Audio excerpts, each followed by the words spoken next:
Podcasts are hot right now. How do I know? Well, you're listening to one right now, aren't you? But you might be wondering, how on earth do I get my voice out there and start my own podcast? It all seems so intimidating. Between hosting and platforms and monetization, it can get real complicated real quick. Well, I'm going to let you in on a little secret. We started this podcast over 2 years ago, not knowing clue one on how to do it. So how do we do it? We did it with Anchor. Anchor is the free podcast app with creation tools that allow you to record and edit your podcast right from your phone or computer. And Anchor will distribute your podcast for you, so it can be heard on all the platforms like Spotify, Apple Podcasts, and many more. And everybody likes money, right? Well, you can make money from your podcast with no minimum listenership. It's everything you need to make a podcast in one place. So go right now, download the free Anchor app, or go to Anchor FM to get started. It's the eCommerce Minute, your daily dose of e-commerce, tech, and retail news with your host, John Suder, Bart, Mroz, and Brittany Blackman. The eCommerce Minute is a production of SUMO Heavy, a digital commerce consulting firm located in Brooklyn, New York, and Philadelphia. Find us on the web at sumoheavy.com. Hello, listeners. It's Brittany Blackman, Junior Marketing Coordinator at SUMO Heavy. A quick note. We're in an unprecedented time, but with this comes an unprecedented amount of unity. Everyone is coming together to help, no matter what industry they're in. And now we're doing our part. If you advertise on the eCommerce Minute, we'll donate 100% of the proceeds to Slice Out Hunger. Slice Out Hunger sends pizza to healthcare workers on the front lines of the COVID-19 pandemic while simultaneously supporting small businesses. To get involved, drop us a note at hello@sumoheavy.com or reach out through our various social media accounts. Stay safe, stay inside, and wash your hands. We're all in this together. In today's episode, Distilleries step in to help with hand sanitizer shortage. No doubt you've been in stores recently and have noticed a few things in particular that you can't get your hands on. One is toilet paper for some weird reason, and the other is hand sanitizer. Like even the little pocket ones. Even before Bath & Body Works closed operations, they were out of sanitizers, and those things are usually stocked. So in the wake of the extreme shortage of hand sanitizer, thanks to the spread of coronavirus, the Shine Distillery and Grill in Portland, Oregon, has very cleverly created their own 80% hand sanitizer with an alcohol byproduct. The sanitizers are 2.7-ounce bottles that they've made available for free as long as they last. They had been using the formula as a cleaning product, but when a customer inquired about it, they had it checked for safety. Once they got the go-ahead, they began bottling it. Owner Joe Petit told a reporter from KPTV News that the distillery wanted to give back to the community it served. Old Fourth Distillery in Atlanta also started making hand sanitizer and also was giving it away for free. Quote, due to the recent reports of outages and low supply in our community, we have decided to provide hand sanitizer free of charge to anyone in need. Made with aloe vera gel and 95% ethanol, the business wrote in an Instagram post last week. And Moonrise Distillery in Clayton, Georgia is making hand sanitizer using botanical gin infused with natural aloe vera. Sounds delightful. There are also a ton of distilleries in Vermont joining the movement. Mad River Distillers is producing their own hand sanitizer and giving it away for free to local residents. They've set up 2 pickup stations. It's BYOB, so come have a drink and get your limited 6-ounce bottle per person. Earlier this week, workers at Bars Hill Distillery made hand sanitizer and distributed it to local food pantries. Green Mountain Distillers and Smuggler's Notch Distillery have also begun producing hand sanitizer. These Vermont companies join dozens of other distilleries around the country and the world that have started using high-proof alcohol to produce hand sanitizer that meets the CDC's recommendation of 60% ethanol needed to inactivate the virus that causes COVID-19. Texas, Alabama, Florida, Connecticut, Arkansas, Pennsylvania, Illinois, Oregon, and many more. Since we discovered this story, this has kind of blown up, and I really love how all of these craft breweries are stepping up and doing this. What's the analogy? When you have lemons, you make lemonade, or lemons. If you have lemons, you make hand sanitizer. Well, it's really not for consumption, right? It's the It's a byproduct, right? What they're brewing. It's a byproduct, right? But it's also alcohol, right? It's basically grain alcohol. Mm-hmm. Right. So they can't use it. So what are they going to do with it? They make a product that becomes something else. What was the one story that we did a couple years back about the brewery that was using the leftover, the spent grains? Oh, I think wasn't they using for compost or something else? Wasn't something else? But yeah, I really love bread or whatever they're doing. Yeah, well, the ecology nerd in me loves stories like this, where it's like take something that was going to go to waste, and all of a sudden now it becomes a highly valuable commodity. And from a marketing perspective, it's marketing, but also like being good to your community, right? Most of these places are community based. I mean, John, you and I have been to plenty of these things. Yeah. Why not? Yeah, these guys are giving back to the community. I think it's really great. Well, we're just looking out for more feel-good stories like this during this crazy time. And obviously the bigger distilleries and breweries are stepping on board. On Thursday, the liquor giant Bacardi said its distillery in Catania, Puerto Rico, where more of the 80% of the company's rums are produced, and I wish I was there now, had partnered with a Puerto Rican manufacturer, Olean Refinery, to provide the ethanol for more than 1.7 10-ounce bottles of hand sanitizer. Love it. All right, so Brittany has some tea to spill on that company, Purell, the king of hand sanitizers. The floor is yours, Brittany. They literally invented hand sanitizer. So Purell said that it sprays disinfectants, which are used for household cleaning and are regulated by the EPA, and their disinfectants have demonstrated effectiveness against a strain of the human coronavirus.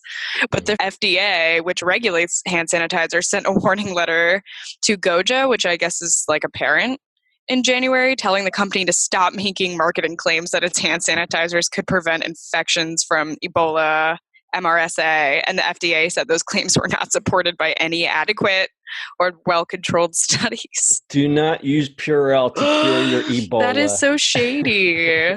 That's sketchy. Well, we can pivot here since this, we've already kind of went through the story.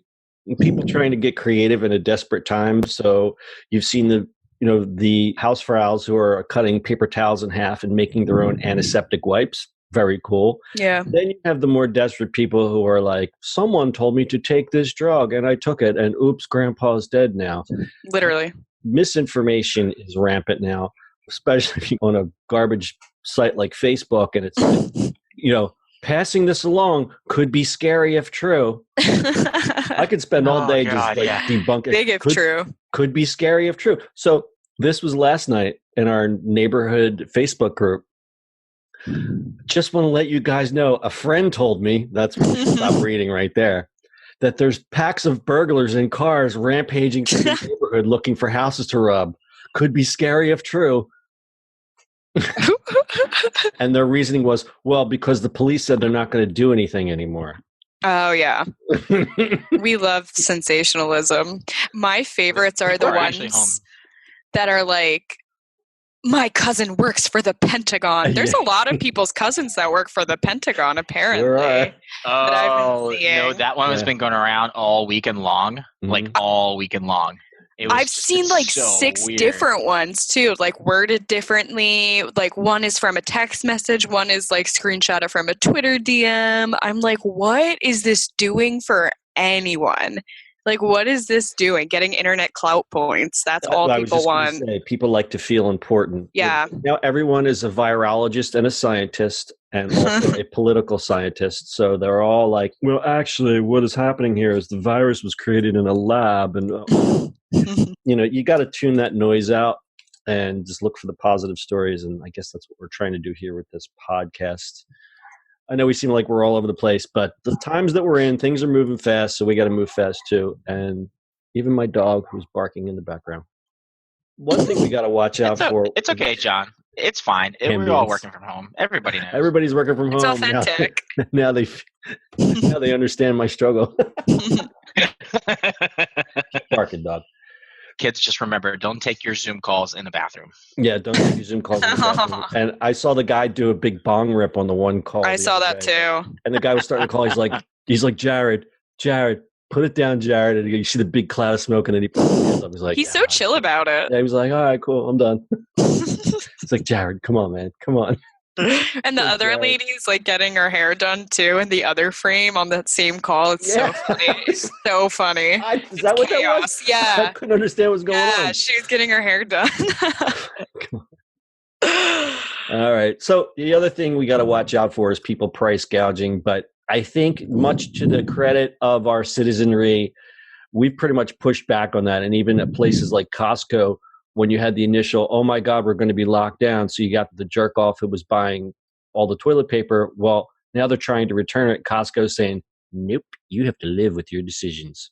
So, you know what? That's how my parents taught me. That's why I'm a morally sound person to this day, because my parents made me lay in the bed that I made. That's why I am the way I am. That's a good analogy. In your bed, you get to lie in it. Like literally, right? Literally. Literally.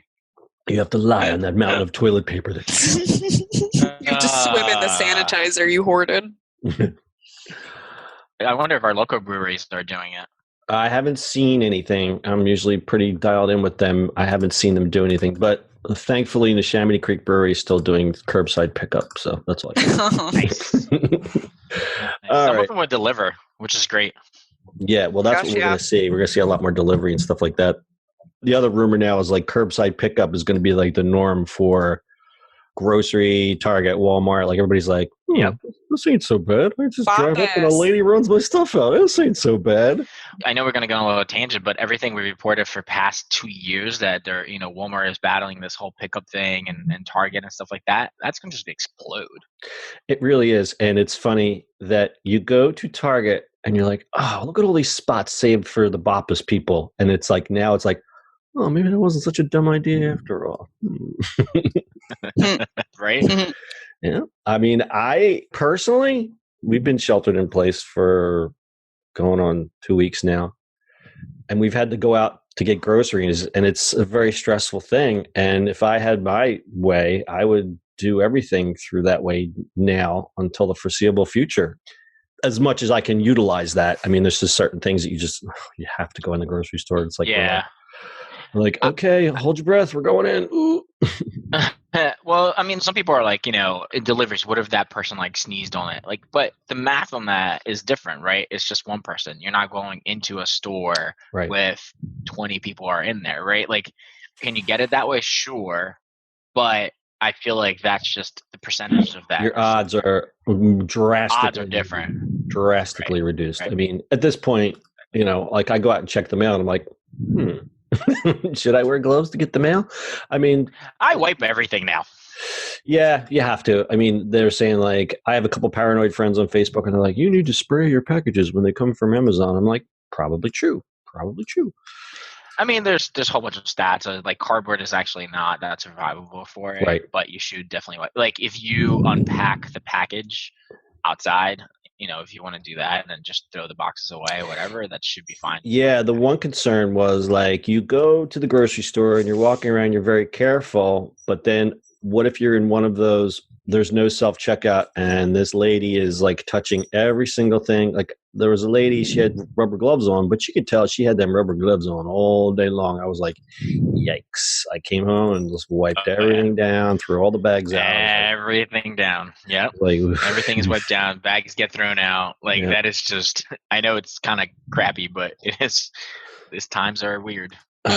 Weird times. Good time for germaphobes, though. They're like, we were right all along. I feel like Sheldon from Big Bang. Yeah, exactly. I think everyone's got a little Sheldon in them right now. That's what she said. That's what. Wow. Well, there it is. There hasn't been a bell in a long time. That gets a bell. All right. We close this one up with one stat. Bath & Body Works, the scented bath and product chain owned by L Brands, said on an earnings call this week that it was seeing a surge in demand for hand sanitizer, which accounts for 5% of its business. Probably an outdated stat. And let's see if you can get it anywhere these days. I haven't seen it. I've been looking. I scored some disinfectant wipes at CVS by a miracle the other day, and that's about it. Yeah, we found the last pack of 6 Lysol wipe containers, and we were like, oh my God. Holy crap. I haven't even seen them. Like every place I go. Just a blank shelf. If you go into CVS again, John, you can ask them where the next truck is coming. Usually they come at night every other day. So I must have gotten there when the truck was there because the woman had the big gray containers and literally she opened it up and was like, I was just happy to be standing right there. I got lucky yesterday. We figured out that there was a delivery at CVS and walked in and I was like, ooh, I actually got a whole bunch of stuff. Good score. Yeah. Well, we're venturing out tomorrow. So thoughts and prayers. Okay. You guys got anything else? Nope. All right, everyone. Nope. That's your e-commerce minute for today. Stay safe and stay safe. All that. And we'll see you on the internet tomorrow. That's it for today's show. If you like the show, do us a favor and subscribe or leave us a review on iTunes. And don't forget, you can now listen to the e-commerce minute on your Amazon device. Just add e-commerce minute to your flash briefing. And finally, if you have a comment or suggestion or just want to say hi, find us on social media at SUMO Heavy.